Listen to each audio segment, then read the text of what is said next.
నమస్తే అందరికీ, నేను మీ మధు. ఈరోజు వార్తల్లో చూసుకున్నట్లయితే పాకిస్తాన్లో హై టెన్షన్. అసలు మాజీ పీఎంకి ఏమైంది? మాజీ పీఎం ఇమ్రాన్ ఖాన్పై విషప్రయోగం చేశారని చెప్పి కూడా కొంతమంది అభిమానులు కూడా అక్కడ ధర్నానైతే చేస్తున్నారు అన్నమాట. రావిల్పిండి జైలు దగ్గర భారీగా తరలి వచ్చిన ఇమ్రాన్ ఖాన్ అభిమానులు. అసలు ఏం జరిగింది?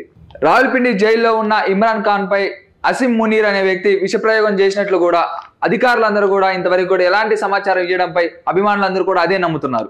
అక్కడికి వచ్చిన వాళ్ళ కుటుంబ సభ్యులను కూడా జైల్లో కెలవ చేయని అధికారులు. అసలు ఏం జరిగింది అనే దానిపై చూసుకున్నట్లయితే మాజీ ఇమ్రాన్ ఖాన్ అంతం చేసేందుకు భారీగా కుట్రలు జరుగుతున్నట్లు కూడా అభిమానులందరూ కూడా చెప్తున్నారు. అసలు అభిమానులందరూ కూడా ఎందుకు అలా అనుకుంటున్నారు అనే దానిపై చూసుకున్నట్లయితే మాజీ క్రికెటర్ అలాగే మాజీ పీఎం ఇద్దరిని అంతం చేసేందుకు కూడా అసిమ్ మునీర్ కూడా కుట్రలు చేస్తున్నట్లు కూడా తెలుస్తూనే ఉంది. అక్కడికి ఇమ్రాన్ ఖాన్ సిస్టర్స్ అందరూ కూడా జైలు ముందు కూర్చొని ధర్నా చేయడం కూడా చూస్తున్నా. ఒక ప్రధాన సమయంలో చూసుకున్నట్లయితే అక్కడికి వచ్చిన వాళ్ళ సిస్టర్స్ కావచ్చు అభిమానులందరూ కూడా పోలీసులందరూ కూడా కొట్టి పంపించినట్టు కూడా తెలుస్తూనే ఉంది. అసలు ఎందుకు అలా చేస్తున్నారు అనే దానిపై కూడా తెలియాల్సి ఉంది.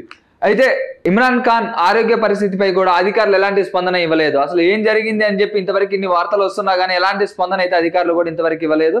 అసలు ఇమ్రాన్ ఖాన్ చనిపోయాడా, లేకపోతే ఉన్నాడా, లేకపోతే ఆరోగ్య పరిస్థితి ఎలా ఉందని అధికారులు అడుగుతున్నా కానీ ఎలాంటి స్పందన అయితే రాలేదు. అలాగే అసిమ్ మునీర్ పై కూడా చాలా వరకు కూడా ఆరోపణలు వస్తున్నాయి. ఆరోపణలు కూడా వస్తున్నా కానీ విషప్రయోగం చేశాడని చెప్పి వస్తున్నా కానీ ఆయన ఇంతవరకు కూడా ఎలాంటి స్పందన అయితే కూడా ఎలాంటి ప్రకటన కూడా బయటికి రాలేదు. ఆ అసిమ్ మునీర్ కూడా ఎలాంటి స్పందన కూడా ఇవ్వలేదు అనమాట.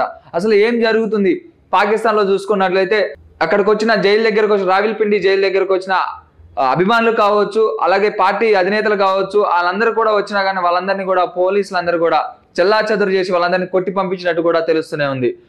ఏం జరుగుతుంది అనే దానిపై కూడా అసలు ఇమ్రాన్ ఖాన్ ఆరోగ్య పరిస్థితి ఎలా ఉందని అధికారులు కూడా ప్రకటించలేదు. అసలు ఏం జరుగుతుంది పాకిస్తాన్ లో, హై టెన్షన్ ఎలా ఉంది అనే దాన్ని కూడా మరికొద్దిసేపట్లో మనం చూద్దాం. పాకిస్తాన్ ఎలాంటి ప్రకటన చేస్తుంది అనే దానిపై కూడా అభిమానులందరూ కూడా చాలా ఆతృతగా ఎదురు చూస్తున్నట్టు కూడా తెలుస్తూనే ఉంది. మరిన్ని అప్డేట్స్ కోసం చూస్తూనే ఉండండి టైమ్ 24/7 టీవీ. షేర్ చేయండి, లైక్ చేయండి, సబ్స్క్రైబ్ చేయండి. మరిన్ని వీడియోల కోసం బెల్ సింబల్ పై క్లిక్ చేయండి.